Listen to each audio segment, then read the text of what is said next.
As últimas palavras de uma pessoa, elas são sempre interessantes e elas são sempre reveladoras. As últimas palavras de uma pessoa são tão reveladoras como um raio-x, como uma radiografia, especialmente quando esta pessoa, ela marcou época pelo que ela disse na sua vida. Então, quando essa pessoa está para morrer, se ela já marcou época pelo que ela disse em vida, quando ela está para morrer, as suas últimas palavras, elas se revestem de um peso ainda maior. Era o caso de Jesus de Nazaré. Jesus está para enfrentar uma morte terrível e temível na cruz do Calvário. Muitos criminosos, ao serem crucificados, diz os historiadores, geralmente tomavam duas posturas. Primeira, era uma postura de escarnecer, de ofender, falando palavrões, os seus algozes. Era a postura de ofender algumas pessoas que vinham assistir esse espetáculo mórbido da crucificação e escarneciam a Deus constantemente, o tempo que durasse o ato da crucificação. Uma segunda postura de outros era o tempo inteiro em que a pessoa ficava agonizando à espera da morte na cruz. Essa pessoa ficava gemendo e pedindo clemência, e pedindo misericórdia, e fazia isso até o seu último suspiro. Mas Jesus de Nazaré, ele reage muito diferente. Ele não toma nenhuma dessas duas posturas comuns à morte de alguém por crucificação. Jesus, ele tem uma reação absolutamente diferente. Jesus faz da cruz um púlpito e começa a pregar, e ele, com muita dor, ele faz 7 declarações na cruz. Como dizia Agostinho, Jesus transforma a cruz numa cadeira, onde um mestre se senta para lecionar a sua última aula. E nessa última aula, 7 são as palavras, 7 são as expressões. As 3 primeiras palavras foram ditas nas 3 primeiras horas da crucificação. As 4 últimas vão se dar numa sucessão mais rápida dos acontecimentos até o final da sua agonia. Você sabe quais são essas palavras? Eu quero convidar você a acompanhar com a gente quais são essas 7 últimas palavras de Jesus na cruz do Calvário. A primeira palavra é essa. A primeira palavra de Jesus na cruz é uma palavra de perdão. Então Jesus disse: Pai, perdoa esta gente, eles não sabem o que estão fazendo. Jesus olha para os seus algozes, olha para aquele povo, pessoas do seu próprio povo, que o entregaram, e soldados estrangeiros, que estavam ali simplesmente porque mandaram matar um homem que se sentia um rei, estavam lá para caçoar, estavam lá para matar. E Jesus, consciente de que aquelas pessoas não entenderam o propósito da salvação, não entenderam quem Ele era, eram cegos espirituais, clama ao Pai: perdoa, perdoa, eles não sabem o que eles fazem.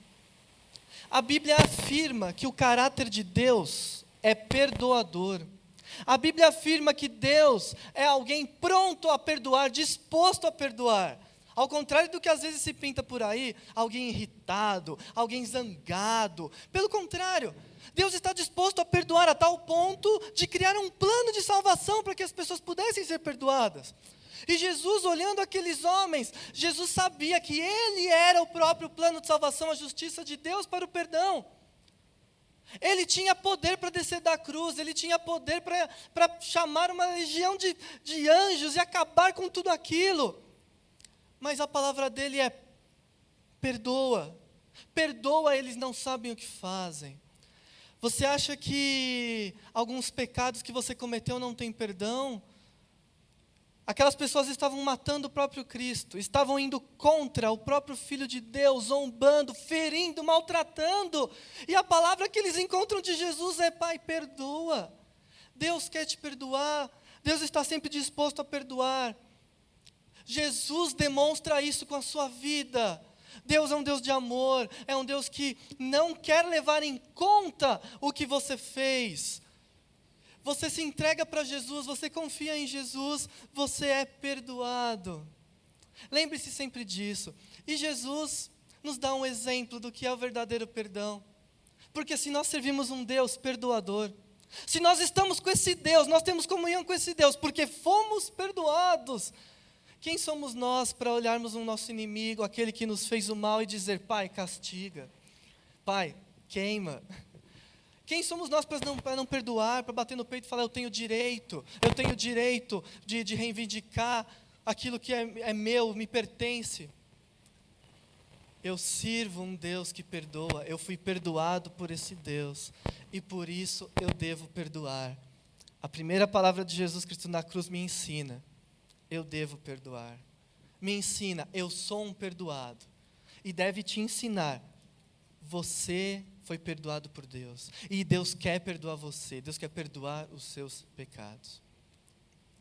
A segunda palavra de Jesus na cruz é uma palavra de certeza. Jesus respondeu: eu afirmo a você que isto é verdade. Hoje você estará comigo no paraíso. Nós sabemos que Jesus falou isso para aquele que estava sendo crucificado ao lado dele, provavelmente um ladrão, um bandido.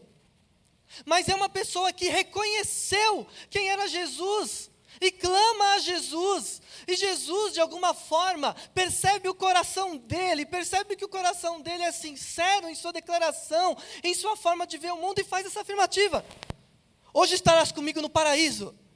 O que Jesus está dando para este homem? Uma certeza de salvação, uma certeza de vida eterna, uma certeza que, apesar de todos os pecados dele, apesar de tudo o que ele fez, ele está nos últimos momentos de uma vida de pecados.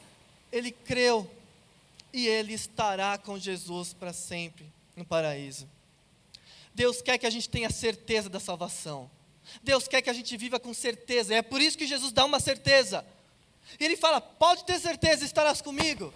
Naqueles últimos minutos, enquanto aquele homem agonizava na cruz, ele já era outro. Ele já tinha uma certeza, ele já sabia onde ele estaria, porque o próprio Filho de Deus deu essa certeza a ele. Não tem nada mais triste do que um cristão sem certeza de salvação. Um cristão sem certeza de salvação é alguém que anda com medo. Medo de tudo e medo de Deus. É alguém que começa a fazer coisas para Deus, não por amor, mas por medo. É uma pessoa que, quando ouve sobre a volta de Cristo, fala: não, espera mais um pouco, porque ainda, quem sabe, eu não esteja salvo. É um cristão medroso. O apóstolo João escreve e afirma que tudo o que ele escreve é para que os cristãos tenham certeza da salvação. É para que nós possamos ter certeza de que estaremos com Deus um dia. Eu pergunto para você: a salvação é uma certeza na sua vida? Você tem esperança viva de que vai estar com Jesus? Ou você ainda está com medo? Vai que chega lá e ele lembra daquele meu pecado que foi muito grande e não foi suficiente. Meu irmão, duvidar da salvação é duvidar do poder de Deus, e mais, é duvidar da suficiência da morte de Cristo. Jesus afirma: hoje você vai estar comigo, porque Jesus sabe que a morte dele vai ser suficiente para perdoar os pecados. Você não precisa sofrer. Você vai viver uma vida santa, uma vida digna, por amor, e não para comprar bênção, não para comprar salvação. Certeza é a palavra. Jesus Cristo deu certeza para aquele que estava salvo. Jesus Cristo quer te dar certeza, certeza de salvação, certeza de vida eterna. Você crê em Cristo, Ele é o Senhor da sua vida, então tenha certeza, você vai estar para sempre com Cristo, você vai estar na presença de Deus. Uma palavra de certeza para nós hoje, esta manhã: estaremos com Cristo no paraíso. Terceira palavra que Cristo disse na cruz está relatado em João 19, 26 e 27. Quando Jesus viu a sua mãe e perto dela o discípulo que ele amava, disse a ela: este é o seu filho. E em seguida disse a ele: esta é a sua mãe. E esse discípulo levou a mãe de Jesus para morar dali em diante na casa dele. Compaixão é uma das marcas do ministério de Jesus. Se você lê em Mateus, capítulo 9, versículo 35 e 36, algumas versões, principalmente na linguagem de hoje, troca a palavra compaixão. Quando Jesus olha a multidão e tem compaixão da multidão, porque são como ovelhas que não têm pastor. A linguagem de hoje usa pena. É interessante que ter compaixão da multidão não dá uma identificação mais pessoal. É a mesma coisa quando nós vemos ou quando nós ouvimos, quando acontece alguma tragédia, quando aconteceu agora há pouco em Petrópolis, Rio de Janeiro. Nós olhamos toda aquela cena e temos compaixão daquela multidão. Mas é interessante que Jesus, além de ter compaixão da multidão e nos ensinar isso como algo prático da nossa vida, ele também tem compaixão do indivíduo. Como foi em Lucas capítulo 7, versículo 11. Quando ele vê uma viúva que estava sepultando o seu único filho, teve compaixão dela. Na linguagem de hoje, diz, teve pena dela. Eu creio que a palavra compaixão traz mais do que simplesmente a ideia de pena. Jesus foi prático, Jesus foi ao ponto, Jesus teve compaixão do sofrimento daquela mulher.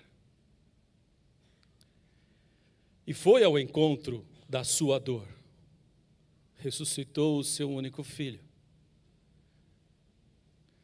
É interessante que neste momento, muitos de nós, inclusive eu creio que eu, quando passamos por um momento de dor e de sofrimento, e nessa época, nessa semana, nós assistimos muitos filmes que relatam este episódio, e um deles eu estava olhando e vendo, mesmo assim, não dá para nós dimensionarmos o quanto foi sofrido para Jesus como homem passar pela cruz. Ter as suas 2 mãos pregadas, os seus pés pregados, passar por aquele constrangimento, não somente físico, mas emocional, e mesmo assim, olhar para alguém, que é a sua mãe, e olhar para alguém, que é o seu discípulo amado, e ir para dentro da dor do outro, é muito mais que simpatia, mas é compaixão.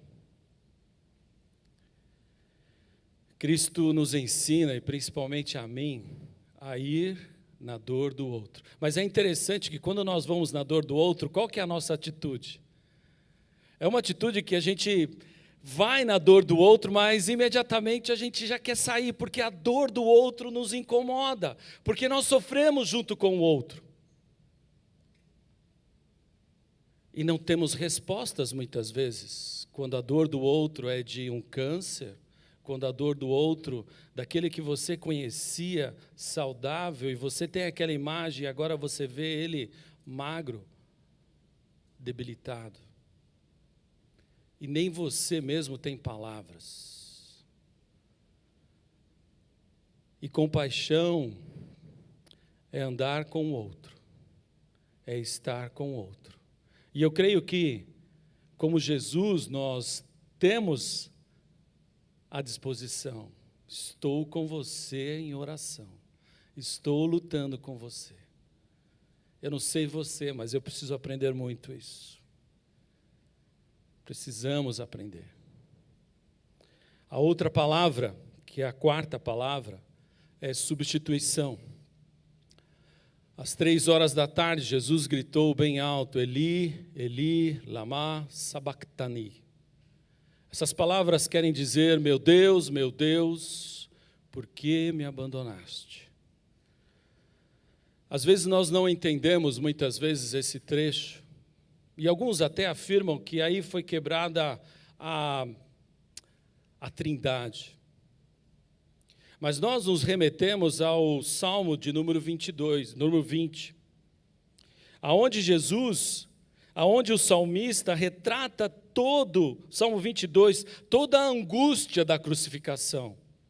Inclusive alguns chamam este relato de o 5º evangelho. É de alguém que está passando um momento de angústia e se sente abandonado, mas mesmo assim tem a fé naquele que é o seu Deus. Eu não sei se você já passou por esses momentos. Eu já passei. Parece que você se sente abandonado e você tem a mesma frase que Jesus tem na cruz e que o salmista aqui também fala: Deus meu, por que me abandonaste? A ideia é substituição. Deus nos substituiu e passou pelo que passou para pagar a justiça de Deus, que exigia que alguém sem pecado morresse na cruz, no meu lugar, no seu lugar, no lugar de todo pecador. Deus nos substituiu na cruz e pagou a nossa dívida, que nós não tínhamos condições nenhuma de pagar, para que pudéssemos ter um relacionamento de graça, para que pudéssemos ter o perdão, para que pudéssemos ter a certeza da salvação e para que possamos usar de compaixão com o próximo. Por quê? Porque Deus foi e usou de compaixão com os nossos sofrimentos. Ao olharmos a cruz, vemos que este Deus se fez homem, habitou entre nós e foi obediente até a morte de cruz. E sofreu para nos substituir, para nos dar a esperança que ninguém pode tirar de nós, que está guardada na própria vida de Deus. A quinta palavra é aflição. Então, para que se cumprisse o que dizem as Escrituras Sagradas, disse: estou com sede. De repente nós lemos esta frase no relato de João, e parece muito simples. No meio de tanto sofrimento, de angústia, no meio de expressões tão profundas, Jesus diz: estou com sede. E a gente fica pensando, que estranho, ele está com sede, porque a gente pensa na nossa experiência de sede, quando de repente entre uma refeição e outra nos dá vontade de tomar um copo d'água, e a gente toma um copo d'água. Mas nós nos esquecemos que ele estava sendo torturado desde a noite anterior, que ele foi profundamente torturado, e que ele suava de dor, e que ele sangrava por causa da tortura. Isso durante horas e horas e horas. E agora pendurado na cruz ao sol, ele está desidratado, num completo esgotamento físico. O corpo já não resiste mais, já não há mais forças. E essa expressão, estou com sede, traduz a humanidade de Jesus diante de tanto sofrimento físico, o corpo exausto, esgotado, sem forças, desidratado. Ele diz: tenho sede. É aflição física, aflição humana. Ele se fez homem. Filho de Deus encarnou. E encarnou por inteiro, a ponto de ter esta aflição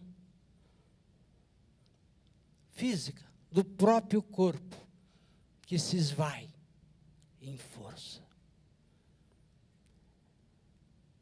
Essa expressão, eu tenho sede, significa que ele sabe o que é um corpo que perde força.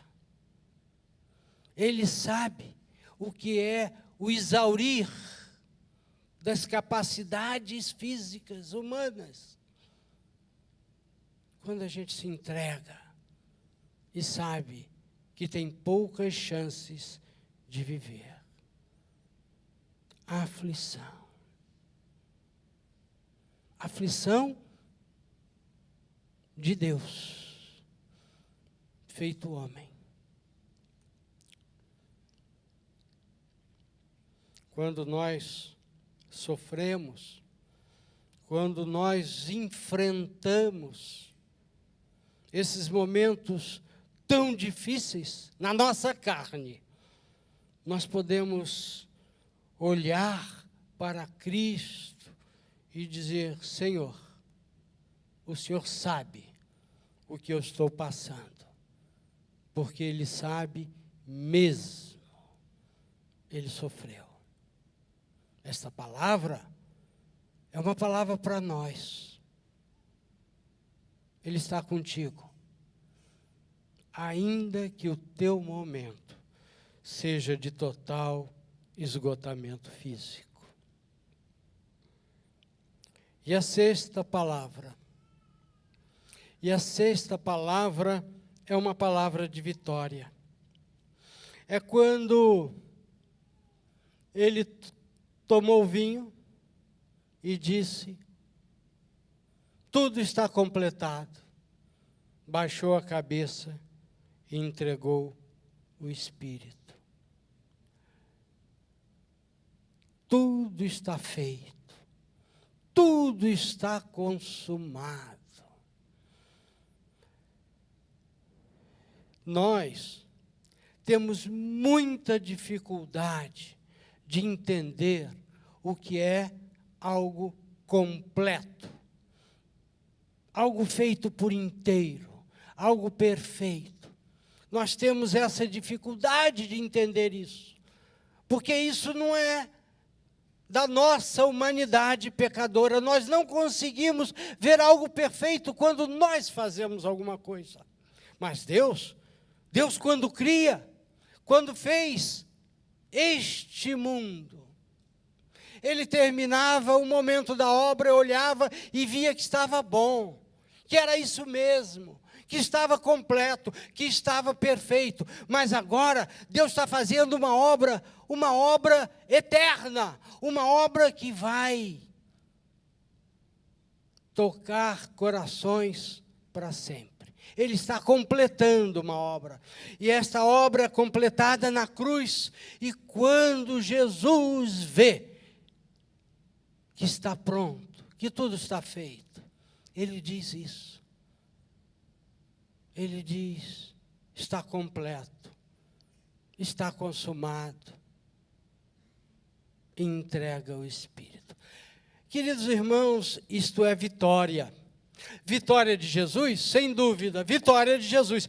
Mas eu ficava lendo a carta de João, uma das cartas, onde João diz: filhinhos, eu vos escrevo, porque vocês venceram o mundo. E eu ficava pensando: como? Aquele jovem venceu o mundo? Venceu. Aquele irmão venceu o mundo, aquela irmã venceu o mundo, venceram. Mas como venceram o mundo, se estão no meio da batalha? Porque Ele venceu.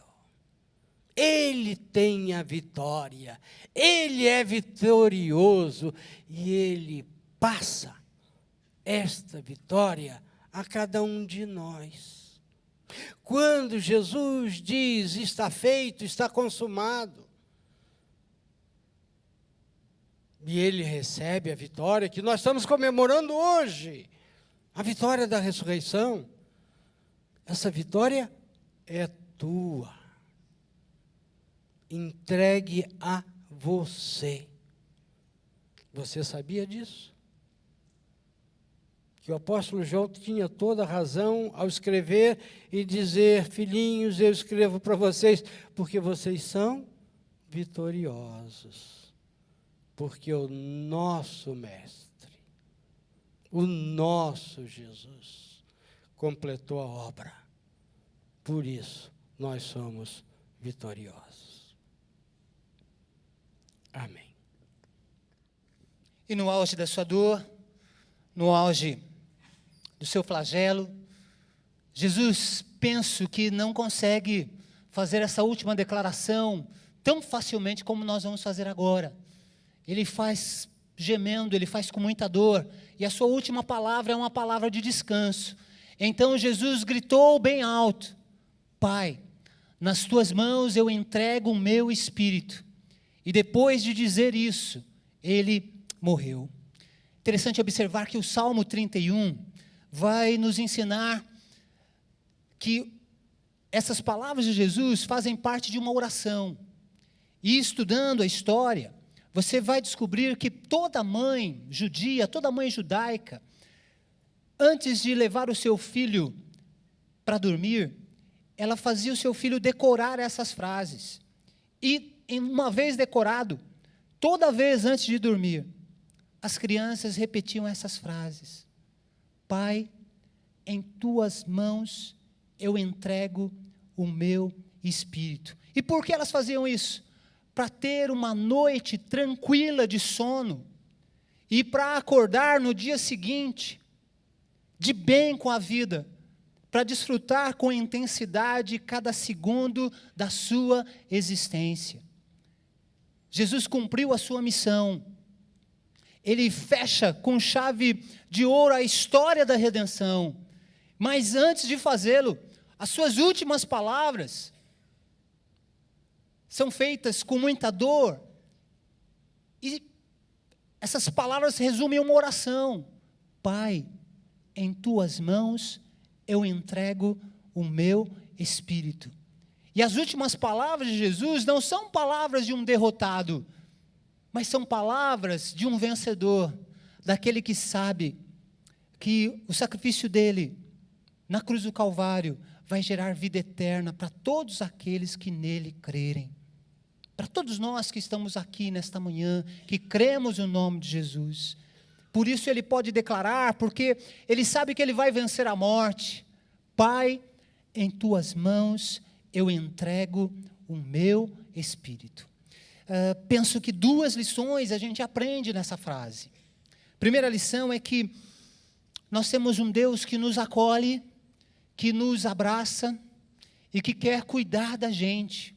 Por isso, vale a pena a gente se entregar sem reservas nas mãos deste Deus, vale a pena a gente descansar nas mãos de um Deus que cuida de nós, que cuida da gente, em todos os momentos da nossa vida, seja em momentos de alegria, seja em momentos de aflição, a gente pode descansar, entregando as nossas vidas nas mãos deste Deus. Mas há uma segunda verdade que esse texto nos ensina, é que Jesus estava entregando nas mãos de Deus Pai o seu espírito. O seu corpo está desfalecendo, está se acabando, daqui a pouco será sepultado. Mas ele entrega para Deus o seu espírito, porque sabe que Deus o receberá. Nós, no dia da nossa morte, podemos enfrentar esses momentos de morte com esperança, com fé, e descansados, porque nós temos um Deus que receberá o nosso espírito. E por que Deus fará isso? Deus receberá o nosso espírito por causa do sacrifício do seu único Filho na cruz do Calvário, por amor a mim e por amor a você.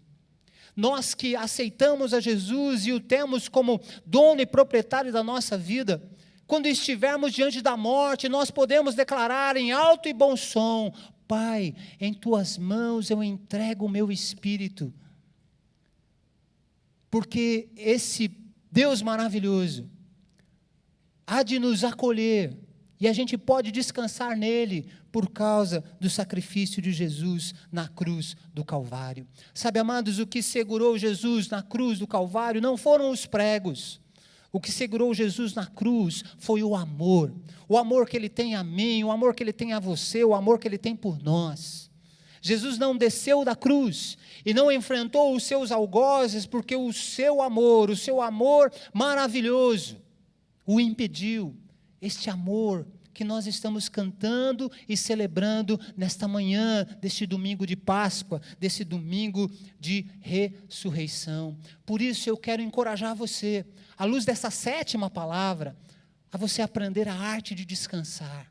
Descansar num Deus que cuida de nós, num Deus que atravessa a nossa vida do nosso lado e que é capaz de receber o nosso espírito na hora da morte, por causa do sacrifício do seu Filho na cruz do Calvário. Descanse no poder daquele que ressuscitou e venceu a morte. Descanse, descanse, descanse. Como é que a gente termina essa palavra?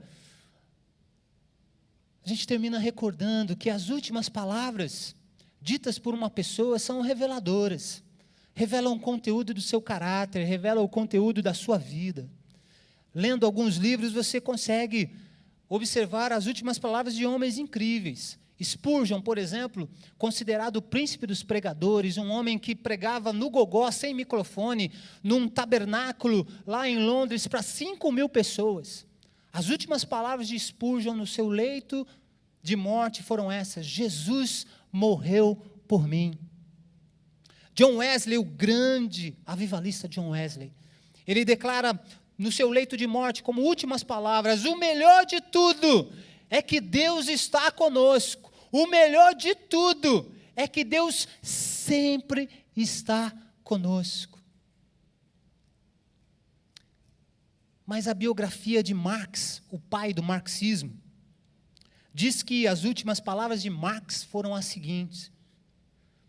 Uma pessoa entrou no seu quarto e disse para ele: Marx, fale as suas últimas palavras. Quais são as suas últimas palavras?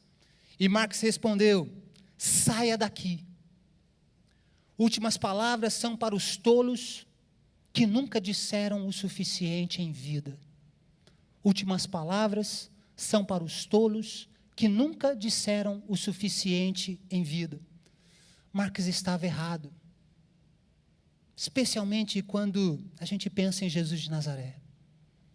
Jesus de Nazaré, no seu curto ministério, na sua curta jornada pelo chão desse planeta, falou palavras extraordinárias que marcaram a história do mundo e sempre serão lembradas, sempre. Mas é na cruz, no meio da dor, que Jesus faz 7 últimas declarações. E as 7 últimas declarações de Jesus são para nós 7 grandes sermões de como viver uma vida com sabedoria, serenidade e leveza. Diante dessas palavras, a gente só pode se curvar diante de Deus, só pode adorar a Deus, a gente só pode agradecer. Vamos fazer isso agora? Curve a sua fronte onde você está. Vamos orar agradecendo a Jesus pelo seu amor eterno por nós, pelo seu sacrifício na cruz do Calvário, que na linguagem do profeta Isaías, sacrifício que nos trouxe a paz. Vamos orar, queridos? Pai, nós bendizemos o teu nome, nós glorificamos o teu nome, nós rendemos graças e glórias ao nome de Jesus, o nosso Senhor e Salvador. Deus Pai, nós te agradecemos, porque como aprendemos nesta manhã, o Senhor fez a primeira oferta. E o Senhor nos ofereceu o maior presente da humanidade. Muito obrigado, Pai. Nós agradecemos a Deus Filho pelo seu sacrifício na cruz do Calvário, por amor a mim, por amor a nós. Muito obrigado, porque foi o amor que o segurou na cruz, diante de tanto sofrimento, diante de tanta injustiça, foi o seu amor que o segurou ali. E muito obrigado, porque o teu sacrifício nos trouxe a paz, nos dá acesso à vida eterna. O Senhor ressuscitou e nós podemos ressuscitar também. Nós podemos viver uma vida em novidade de vida, como nos ensina o apóstolo Paulo. Podemos viver uma vida repleta de alegria, de serenidade, de leveza. Muito obrigado, Pai.